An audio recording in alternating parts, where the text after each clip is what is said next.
financial mistakes by age. Part 2, by the way, for my 40, 50, 60-year-olds.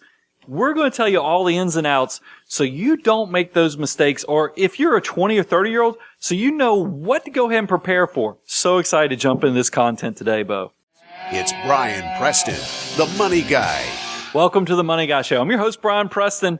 We're talking about the biggest financial mistakes by age, and we're kind of continuing the conversation. We're going to be talking about the 40s, the 50s, and the 60s today. And Bo, I'm so excited because I'm square in the middle of this 40s version. And by the way, if you're just joining us, moneyguy.com, go out there, connect with us. We love people catching up on our archives. Give us your email address, and that's going to open up the whole world where you can get everything all the way back to 2006. I probably don't brag on that enough. Crazy. So definitely give us, moneyguy.com. Give us your email address so that we can know who you are, where you are, and you can have access to all of our archives. So 40-year-old Brian, looking back and trying to type this up for you guys, it was awesome because I've shared with you guys, I've gotten, since I crossed the 40 mark, much more sentimental in life. And let's be honest, you were kind of already sentimental to begin with, but you've certainly moved. I think it's definitely down. The 40s was across. I don't think I was as sentimental. I thought I was more of a warrior through my 30s. I mean, you could probably sense that when you guys go and watch the 20-year-old, the 30-year-old. I do want you to have the feeling that you can conquer the world. Sure. I want you to feel like you can run through walls because of how much opportunity is out there for you. But it is going to come to you in your 40s that you realize, okay, a lot of time has now passed. I can still accomplish a lot, but a lot of my life has kind of been set. I mean, you really do. And you kind of hit that fork in the road where either the life is going to be glass half full, meaning that you're kind of starting to see where everything is developing, the plan that you enacted in your 20s and 30s is taking shape, or you might be in that glass half empty fork of the road where you go, man, how did I get here? Yeah. I mean, I think there are people, and that's where those midlife crises, that's where you see more marriages fall apart, mm-hmm. That's where you see people making crazy decisions with their careers and other things, is because they just wake up one day and go, I don't know how this all happened. And that's because they weren't giving the thoughts in their 20s and their 30s. Or maybe I don't want to blame it all on bad decision making. Sometimes life just happens. Yeah. Bad medical things happen. A career thing happens where you have your dream job, but then the rug gets ripped out from underneath you. This is definitely the time when you're in your 40s where you're past that warrior stage of your life. And now you kind of have that wisdom of what does the next chapters of my life look like. Sure. So let's kind of jump into this. Here's the first one I put on here was the failure. The biggest financial mistake is the failure of recognizing the power of planning. Okay. And I'm a Gen Xer. Grew up in the grunge phase. Y'all know you go out there and watch our episode on how awesome Dave Grohl is. And I'm still hoping if I say that enough that Dave Grohl will eventually see it. Yeah. I mean, I thought, I saw Foo Fighters when they came in town here to Bridgestone. You thought he might have mentioned you from the stage? I was pretty close because I love Foo Fighters that much. We did a lot of planning ahead to make sure we had good seats. I think we kind of made eye contact. So I don't know if he might have seen the YouTube channel. You think he recognized you, maybe? He might have, but he kind of made everybody. I think when he ran to the other side of the stage, he kind of made those people in the front seem like they were just as special as me. So I think it's just his skill set. But Dave, if you want a tour of the office, have your people get in touch with our people. We'll set that up. He comes to Nashville all the time. I mean, he's down in Memphis tasting barbecue just a few weeks ago. So there's no reason he can't stop by the Money Guy, and we'll hook you up. Tumbler. Oh, you're not even using the tumbler. I couldn't even use my display. Where's the tumbler? Mine's an ice water right now. Okay, let's keep this thing going. But failure to recognize the power of planning. And here's where I was going before I went on this crazy tangent. Millennials understand the power of planning. Because I just talked about that Schwab research that was out there that said that millennials have 22% of them are hiring financial planners. Okay. 25% of baby boomers know the power of hiring a financial planner. Gen Xers, 16%. I mean, substantially lower. No, you grunge. You're anti-establishment. We're grunge. We're definitely out there. We are outliers. So this is, if you guys are not going to make the right decisions, you're really limiting or you're handicapping what your potential future could look like. So I want to help you guys understanding why this is important. Because especially in your 40s, I've already told you, you've graduated past the warrior stage. Now your life it's heavy, guys. I will tell you, as a 40-year-old, you think about career-wise, I have an enterprise here with employees, and you guys, even if you don't own your own business, you're probably in some type of leadership where you have a team that's looking up to you.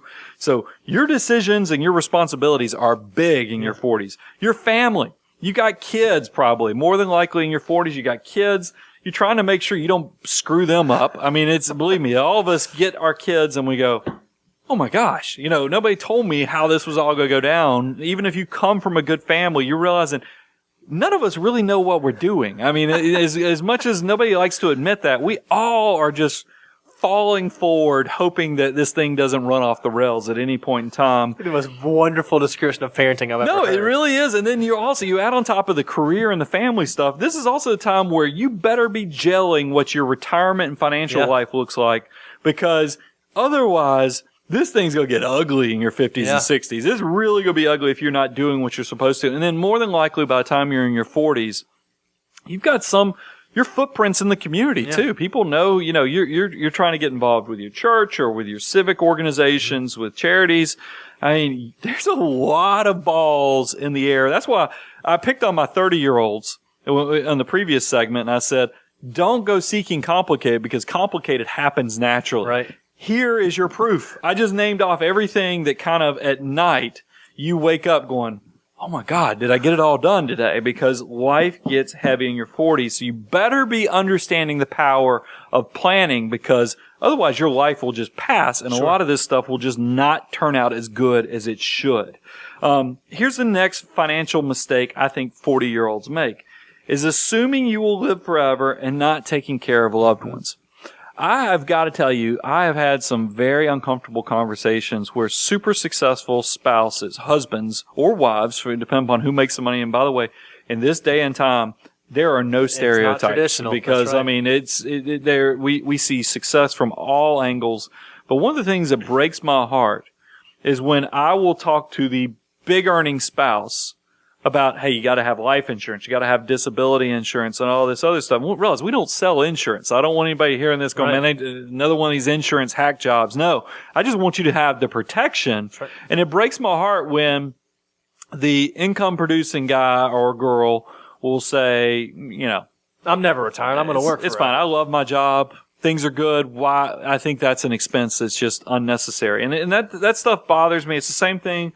Wills, healthcare directives, because they don't want to have the uncomfortable conversation with their loved ones. They don't want to talk about, because maybe the spouses don't like each other's relatives, so they're worried about. Believe me, if you have a hard time as spouses talking about what's going to happen to the children, think about what happens when you're not here. That's right. I mean, so go ahead and have those discussions early, because it doesn't get easier, and the ramifications from just sticking your head in the sand and avoiding it can be tremendous to your financial life.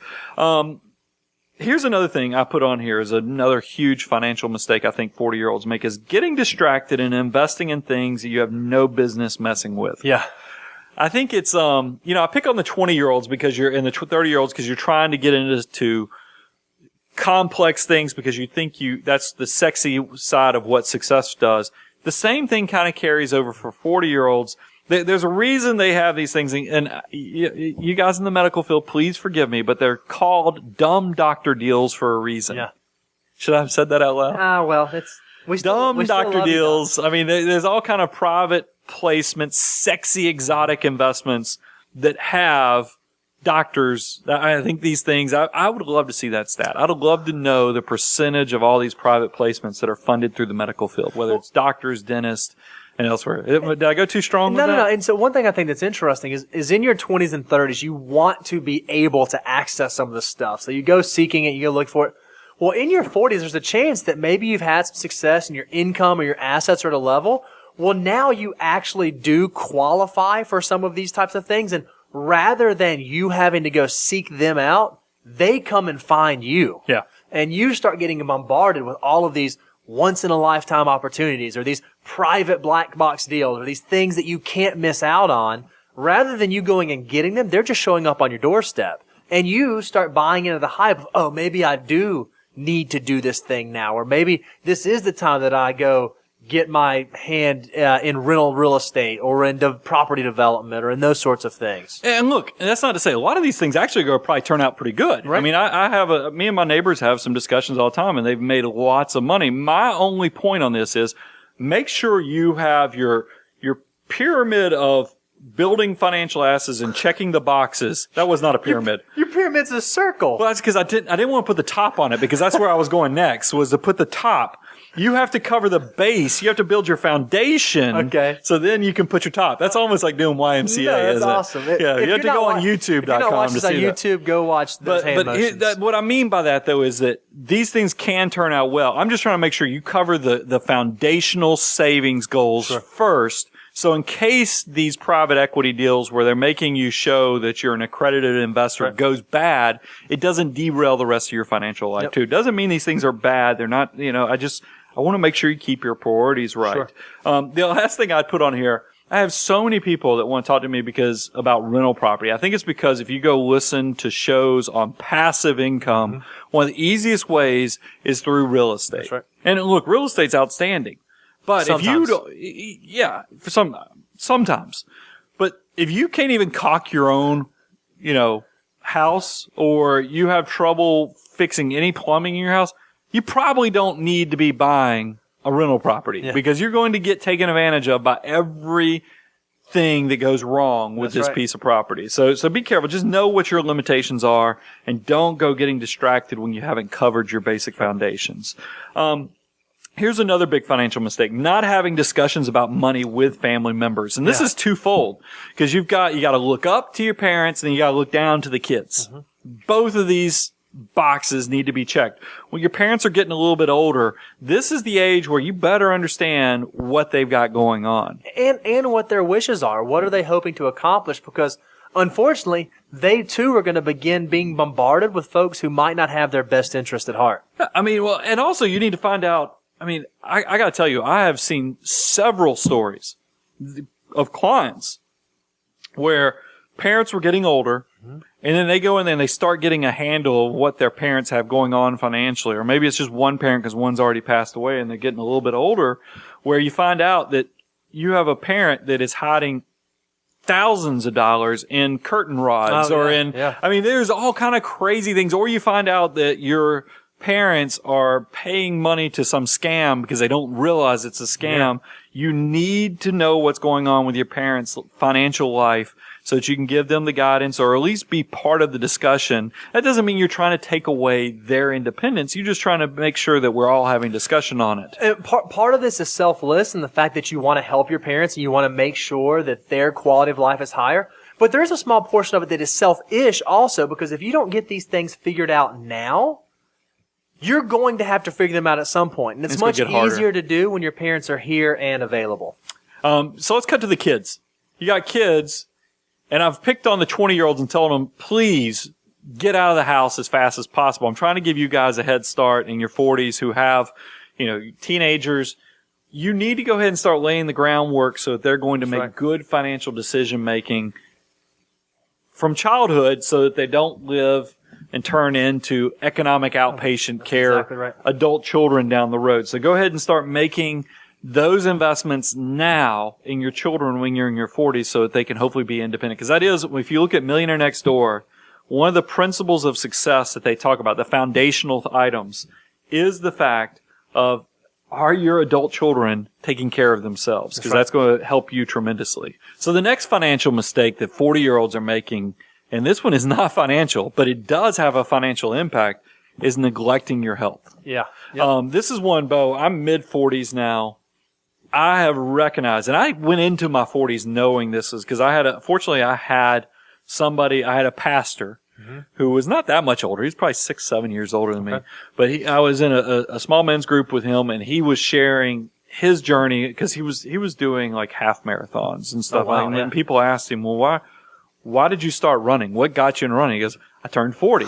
And I realized, that I needed to do something. I had never been a runner. I'd never been an exerciser, but my father had approached me because he was, 50s, 60s and just did not have the same financial dexterity that he had when he was younger. And he pinpointed it to his 40s was that fork in the road moment. So this person manifested that into they started running. Right. Now, I don't have a desire. I hate running. I will tell you, if we started running right now, Bo, we'd get to the next block down in downtown Franklin. You'd be ready to stop. And my brain would already be trying to figure out why we could stop, excuses. So I have to find other things, join classes and or find something that keeps me motivated. And that's why I wanted to share with you guys. There's too many resources available right now out there to not get you involved with it. Whether you might have neighbors. I mean, one of the biggest, saddest things I miss about living in Georgia is I had like 3 neighbors that we'd all go work out together, like 2 to 3 times a week. We'd have Flex Friday on Fridays where we didn't do anything other than like completely beach muscles. Even though, guys, here's the thing. I did this for years with these guys. Only one guy in this group he looked like it before he started working out with us. I don't know if it's what was going on. So, but it's still fun, the camaraderie. And then I think there was health benefits to having that camaraderie. But then there's now apps. Mm-hmm. I mean, there's all kind of classes. There's probably maybe your community rec department is offering this stuff. So go find a way to get tied in. And then here's something that's cool that's come about in the last 3 to 5 years with this whole DNA. Unwinding of your DNA. You can now do the 23andMe and all this other stuff. Yeah. You can go be proactive to see what's going on with your health. And then also I'd say take advantage of the free physical. Part of the whole affordable healthcare reform is that your preventative care, like an annual physical, is now free. Right. I mean, it's prepaid. It's not really free. It's prepaid based upon your insurance. So go take advantage of that because it's better to know on the front end of stuff, even though it's really annoying when you go to the doctor and then they find something that you need to alter in your lifestyle. It's much better to find it as soon as possible than let something manifest and grow into something that could really derail your life. And here's the deal. I'm not 40, so I can't speak for 40-year-olds. However, I do like to exercise, and I can speak as an authority in that aspect. Me. Just like when you start saving money in your 20s, and maybe you can't save $1,000 a month, but you can save $10 a month, and you can start out a little bit, and those little small changes will have big impact. In your 40s, starting to exercise is the exact same thing. Maybe you can't go start lifting heavy weights all over your head and all that kind of stuff, but you can start walking every single day. Or you can go do an app and do couch to 5K, or you can do something to start. Don't let the excuse that, I'm too far behind, or I'm so out of shape, or I can't do this, or I can't do that. Start somewhere and you will be amazed at your progress. And you're a meathead, so you can't say this, but for somebody who's been so out of shape that when you just basically picked weeds, you couldn't walk for 3 days. When you start working out, there's a lot of you get in your own head where you're scared to go to a gym. You're scared to do something because you're like, man, everybody will be looking at me. Don't let that be. Nobody's paying attention to you. I guarantee you. That's the thing. I mean, it is one of those things where you get in your brain and you just don't want to start because you come up with all these excuses. But if you'll just start the process, coming from a position of how low I was, just get the ball rolling. Bo can't say that because he's always been in good shape, this whole athlete background and stuff. But I can give you that advice. Just start the process, and you'll thank yourself a month later. It happens that quick. A month later, you're like, man, I'm starting to feel good. I hate this, but I love it at the same time. So just do it. Do something like that, and you'll be much more successful in all parts of your life. Right. I mean, I don't mean to go on the sidebar, but when I'm exercising and I'm healthy from a health standpoint, a lot of the financial stuff seems to, I don't know if I get more, it seems like more prospects show up. I mean, the quality of the content is better. I think that's better. I think my wife likes me better when I'm, even though I'm not sleeping as much because maybe I'm sacrificing sleep, it seems like things just are working better when you're healthy.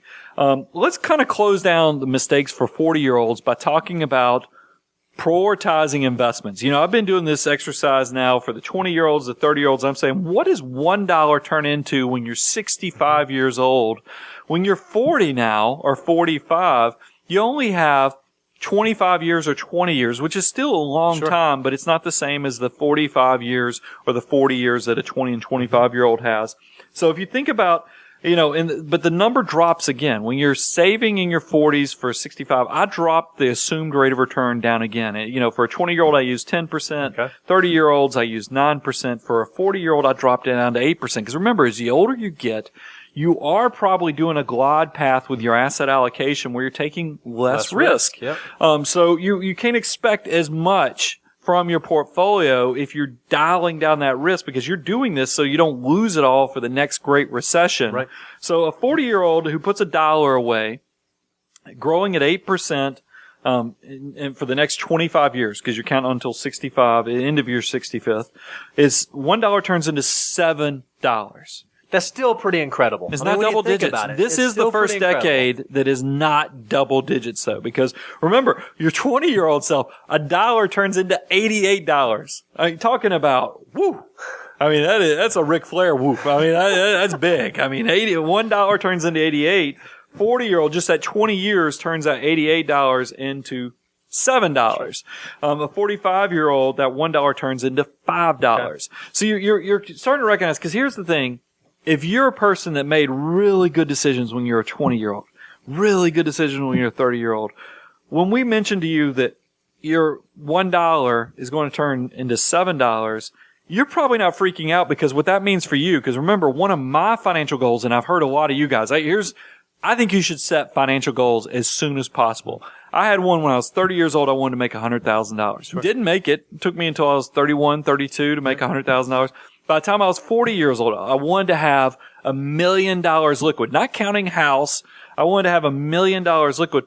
Didn't make that one either. It took me like 41 to reach something like that. I feel so weird saying that out loud, but you'll notice that if you take my example, if you reach $1 million liquid by the time you're 40, when I hear that $1 by the time I retire is going to be $7, you do the math on it, you're like, wait a minute, $7 million at 65. That sounds pretty good. That doesn't sound horrible. That's right. But think about this. What if you're the 40-year-old that has only $100,000 saved up? You fast forward that and you think about yourself at 65 and you're saying $700,000. I don't know if that's getting the job done. Right. So that's why I tell you, you have to recognize this is the time to wake up and understand that you have a lot of responsibility to put that army of dollar bills. So if you are one of those people in your 40s who didn't save like you were supposed to in your 20s and 30s, guys, it falls much more on your back to still let the money grow for you, but you also need to be saving. And that's why I tell you, if you're not doing 15, 20, 25% of your gross income and maximizing your employer match, maximizing all the retirement products like the Roth IRAs and so forth like that, you're really missing the boat, because it's going to get even harder for your 50-year-old self and 60-year-old self. That's right. Kind of close out the 40s.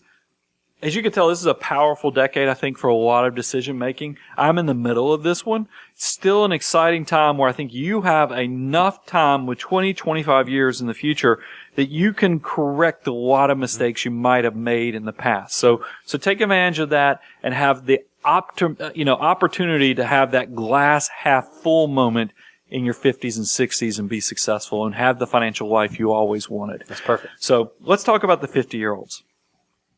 50s. I love your naming for this, because I'm going to read this and you said it. 50s is that generation where you start disengaging autopilot and approaching the runway of financial independence. Well, I'm assuming the best for my listeners, because you're listening to a financial, show. This is a podcast, YouTube channel. We're connecting with you wherever you want to be. And I assume if you're listening to this show, you probably really are, by the time you reach your 50s, you are disengaging autopilot, because you've paid yourself first. You just had that money working for you. Now in your 50s, you get to be the person that sits on top of it all and figures out, what is the vision plan for the next stage of my life? How do I do this the way I want to do it? And this is also an important time where maybe if you're not that optimistic, you really do need to be, when you're in your 50s, you need to be saving like your life depended upon it. Because guess what?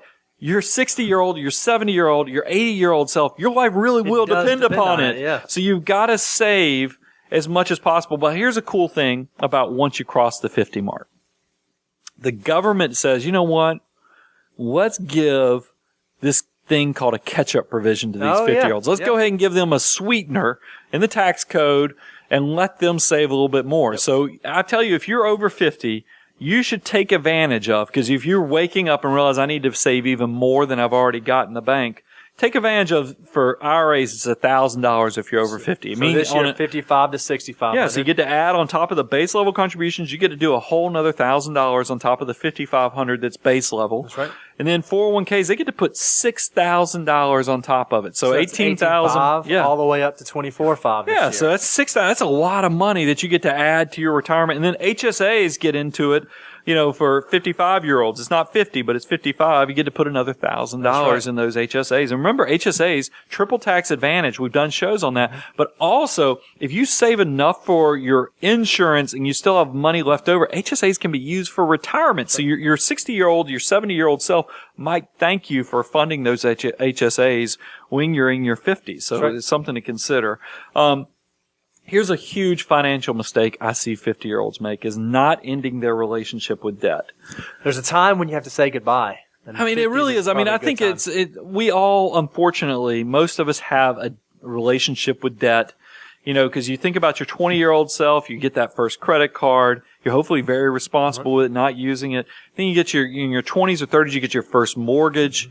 Probably your 20-year-old self might even have some student loans. So there's this ongoing, and I wouldn't say it's a love affair. It's more of a necessity affair. It's, it's like a boss. It really is a boss. And you're trying to build independence and break away and end that relationship from debt. So I want you to be thinking about in your 50s, I don't pick on you for having a mortgage. I do try to give you guidelines on how much mortgage you have. But I do want you to understand, I don't consider you truly financially independent unless you owe nobody for anything. And I know there's a lot of, because I've had discussions with people that maybe you could pay off your mortgage at any point in time by writing a check. But if you're putting that money in the stock market, if you're investing it, you might not be able to pull that money at the value you want it to be if you really got squeezed. So I'd prefer for you to be, when you're truly walking through the path, the transition, the bridge of financial independence, being debt free. So I want you to have no debt in retirement. So in your 50s, you ought to be thinking about that number needs to be decreasing. This is probably not the time to go buy a vacation home and add to your debt load. Now, there's nothing wrong with going to buy a vacation home, but that's what you do. But you probably don't want to double your debt payment because you're trying to increase lifestyle at that point. Now make sure, because we got it. One of our clients wrote us that bought a vacation property. I don't know if you were on that email. Yeah, I was. But I'm not saying that you shouldn't go enjoy the money. You'll hear me talk about you should use the spoils of your success,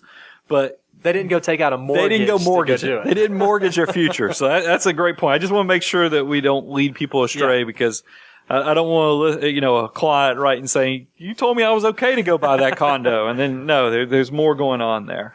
So here's another financial mistake is not at least checking the box on long-term care. Long-term care insurance. I'm not telling everybody you need to go buy long-term care, but I do think you at least need to check the box of figuring out if it's something you ought to consider, because there's a kind of, we call it a donut of coverage. You either don't have enough resources to make it worthwhile, or you have too many resources that maybe you could self-insure, but there is a threshold where you might fall into that you ought to at least go look at it, because I got to tell you, I'm getting to the age now in my 40s where unfortunately, I have several friends, and some of these people I knew because they had a big part in my life, that their parents are starting to have cognitive issues, where and that stuff freaks you out. And it's something there's nice when they have protection. And, it's not going to eat away all of their financial resources when you become disabled or you can't take care of yourself. It really, think about this for your loved ones, but I'm not recommending, that's not an endorsement, but it's something just to consider. In your 50s, you need to at least do the analysis, because if you wait longer, if you wait until your 60s or 70s, it becomes so expensive that you can't do it. So in the 50s, you at least need to start having the conversations about whether it is something that makes sense for you and your family.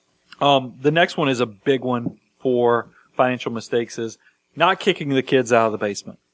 Does that sound too harsh? No, because if you're in your 50s, your kids are probably in their 20s, 30s, right around there. It probably is about that time for a baby bird to fly out of the nest. I mean, you've heard me say it. I said it earlier.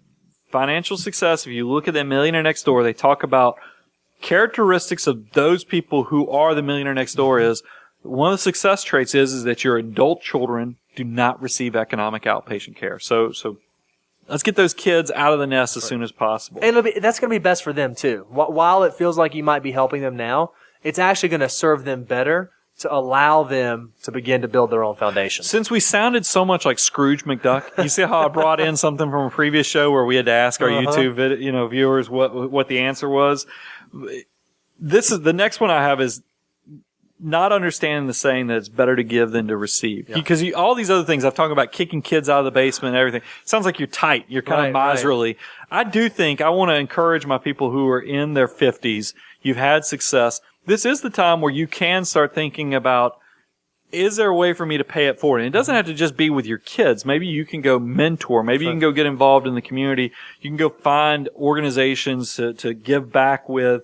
I do think that there is a lot of benefit to sharing your wealth and your success and kind of paying it forward, So, I know we get picked on for talking about abundance, but I will say it that this is kind of what leads to podcasts and YouTube shows and other things because we do have this abundance mentality on things.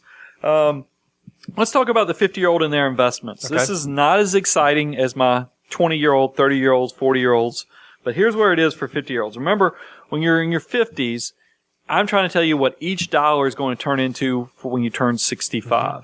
Now, once again, just like I did for 20-year-olds, I had them at 10%, 30-year-olds at 9%, 40-year-olds at 8%. I've dropped your rate of return, your expected rate of return down to 7% because you are taking less risk the older you get. You have to pull that asset allocation down. I think a 50-year-old could expect $1 to turn into $3. A 55-year-old could expect $1 to turn into $2, essentially to double. So if you think about it in those terms, that's where you're putting the cherry on top of the hard work you did in your 20s, 30s, and 40s. But it is one of those things, and that's why I started it off. You kind of see how we did a kind of a full circle there. I started off, I said, in your 50s, you have to save like your life dependent upon it. Now I'm closing it off and telling you, you have to save like your life depends on it because this is the last time you have a chance for your money to double or triple before you actually walk through that gateway of being retired at 65. Yep. So use this as motivation just to put those final finishing touches on getting the life that you want to have in your 50s. Let's talk about 60s. When I get to this one, I close my eyes because what I hear in the background is the Frank Sinatra song, My Way. Okay. Do you know that song? Oh, yeah, I know that song. Well, what's cool about that song... Would you mind, can you sing a few bars of it? No, I don't sing it, especially like Frank Sinatra. I wish, man, we wouldn't be doing this financial show if I could sing like Frank Sinatra. Or Michael Bublé. But here's the thing, is if you listen to My Way, he kind of goes through the different stages of his life. And I get kind of chills thinking about that. And remember, I'm mid-40s, so I'm sentimental already. I'm going to be just a sopping mess by the time I'm in my 60s. Is that you are, hopefully, at this point, you're making the transitioning into the life that you built for yourself over the past decades. So I want to kind of give you the financial mistakes that I see 60-year-olds make. The first one is not understanding your relationship with risk. So much of your relationship with risk when you're younger, when you're a 20-year-old, 30-year-old, when you go talk to your first investment person, they give you this risk tolerance questionnaire. Right. So you understand risk tolerance. That's trying to figure out how much risk you comfortably can take emotionally before you just make a horrible decision and say, sell, put me on the sidelines. That's what risk tolerance is trying to figure out, is how much capacity you have towards risk. But in that concept of risk tolerance is another version of risk or type of risk you need to be concerned about, and it's called risk capacity. Yeah. Now, risk tolerance is how much you can handle. Risk capacity is how much your age or your time allows you to absorb. How much you should handle. Because believe me, there are 60 and 70-year-olds that are cowboys that they were entrepreneurs. They could take on as much risk, and emotionally it's not going to impact them. However, they don't have the time to recover. That's right. I mean, if it takes 6 years, 7 years for a downturn for their assets to recover, if they're in their 70s, that's problematic. That's probably going to really put a damper on their lifestyle in the future. So you need to understand your relationship with the risk and understand that there's two components. There's risk tolerance, but there's also risk capacity. That's why you cannot be taking the same risk in your 60s that you were taking in your 20s.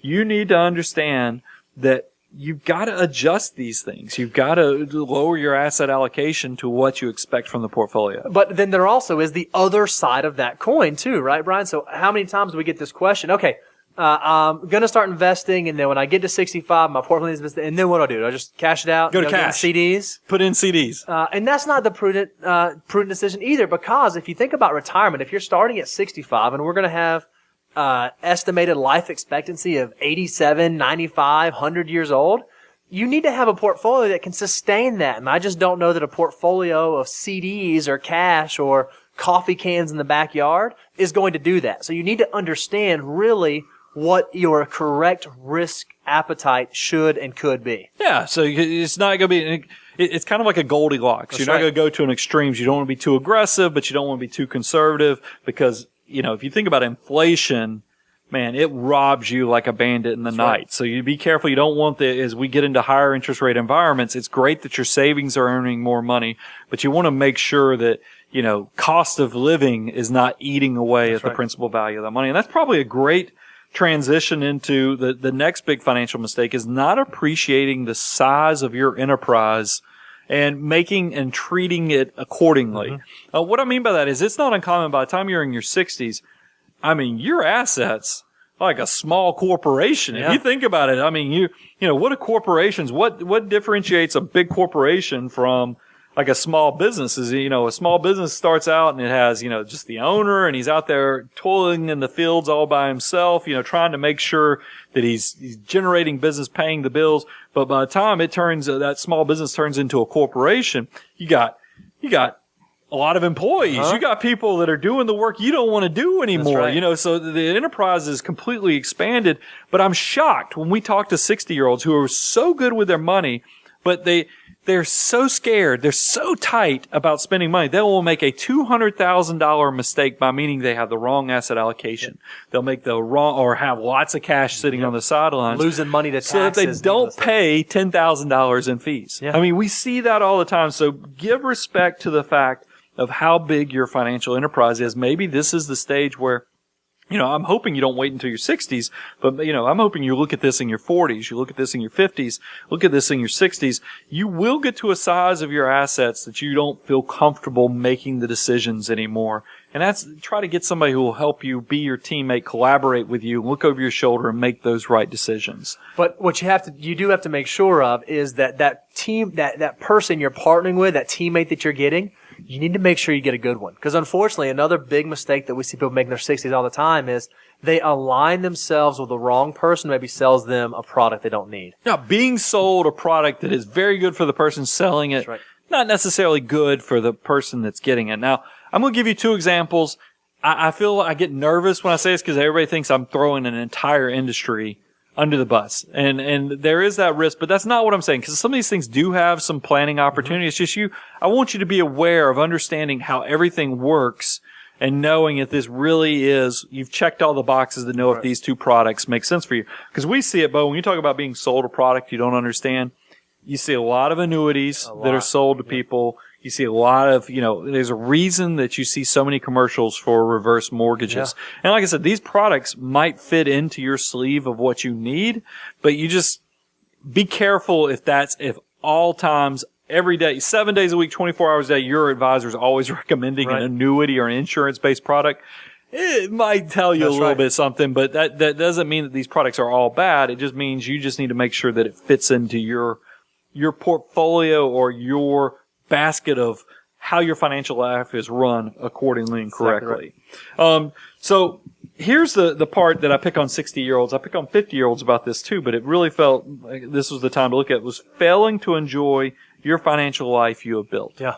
There are so many horror stories out there of people who have saved, lived like no one else so they could have this life. And we encourage that. I love people to invest for the future, defer gratification. But there does come a point that you kind of, if you're not careful, you can let all of your life go and you leave the money only to your kids. That's right. Because you're living too miserly, you're not enjoying the fruit of your labor. And you look, if you have trouble spending your money, here's a truth of the matter I can tell you. your kids and if your kids don't, your grandkids for sure will enjoy spending your money. That's because, I mean, the cycle of wealth is that over 80% of millionaires are actually first generation. Well, how in the world could that stat be true if kids and grandkids weren't spending the money? I mean, that's what happens is it first generation makes it, second generation, third generation, meaning kids and grandkids, go through those assets, and then the cycle repeats itself all over again. So make sure you understand that you've worked hard. Go enjoy some of this money. And it doesn't necessarily mean you go out and spend it all. You may very well enjoy this money by, lavishing it on other people in the sense of maybe you take the whole family on a big vacation, or you pay for the cruise, or you provide some education assistance for college. There's nothing that says you can't do that, because how wonderful would it be to get to see your loved ones benefit from the fruits of your labor rather than just inherit it and you don't ever get to see it get enjoyed. So I'll leave it at that because it sounds like we're picking on, go out there. And so that was a delicate walk. And we're actually going to do more content on that in the future. Sure. Because it is such a delicate walk, turning from saver to spender. Mm-hmm. But I do think be generous and actually enjoy your money, your fruit while you're on the, above ground, as they say. So the last thing, and that's kind of a weird segue, but I'll take it, is not making your wishes known. I think a lot of financial mistakes are made is that you just assume it will all work out. Unfortunately, we're only here for a short period of time. Nobody's living forever. We can extend the thing, your life expectancy, but we're at some point we all are making that path, an exit. So make sure your loved ones know, and your medical treatments, any sentimental assets and where you want those to go. Because here's the thing that breaks my heart is that you have a family that is so functional, things go so well, but then maybe there's some assets left and you see siblings, the kids, don't talk anymore because they got in a fight over, and it's not always the money. Sometimes it is the money. Sometimes it's over sentimental stuff Granddad's too. watch or something because like that. People want to own a nugget of that person that's no longer here. So those sentimental things can sometimes be even more valuable and cause more strife than, the $1 million house that you would think would cause more trouble. Sure. So make sure your wishes are known, and then, be smart about having those conversations about what should happen. You're not going anywhere for 20 years is our hope, 30 years, 40 years. We want this to be a 3 or 4 decade type growth endeavor, but you just want to go ahead and make sure that you checked all the boxes. The same reason that I have 20-year-olds buying life insurance, same reason I have 30-year-olds buying disability insurance. You don't want to use any of this stuff, but you're at least going through the steps and understanding the value of making good financial decisions. Also, I tell people when you're in your 50s, when you're in your 60s, especially my successful people out there, find a way to share your knowledge with the younger generation. I love seeing people pay it forward not only financially, but also with the skill set that has set you out there to be successful. Because you guys who are out here listening, if you're a 60-year-old listening to a podcast or watching a YouTube channel, you're already so unique. Make sure that somebody is being able to exponentially grow their future because of the knowledge you shared. Because remember, what I started this entire show off with is that wisdom comes from experience. And unfortunately, a lot of that experience and wisdom comes from making mistakes. I've made a lot of mistakes. You might have made mistakes. Why don't you find somebody to love on with your knowledge and share it? And it's just fulfilling to watch people you train go and be successful as well. So go find somebody to mentor, go find somebody to share that knowledge. I have loved going through these decades, but this has been a lot of fun. It's unique that we break a show into 2 parts, but if you've been with us for all of them, and maybe you just came in on the second part and you missed what should happen for 20 and 30-year-olds, go back and check out that previous part 1 episode of Financial Mistakes by Age Group, because there's so much to learn. And the sooner you figure this stuff out, the sooner you can have that army of dollar bills going beyond common sense and working for you harder than you're working with your back, hands, and brain, and just having the life that you so wanted and planned for, and just being successful. So I'm your host, Brian Preston, with Mr. Bo Hansen. Go to moneyguy.com. You can get all of our resources, all of our shows, all the way back to 2006. We'll talk to you soon.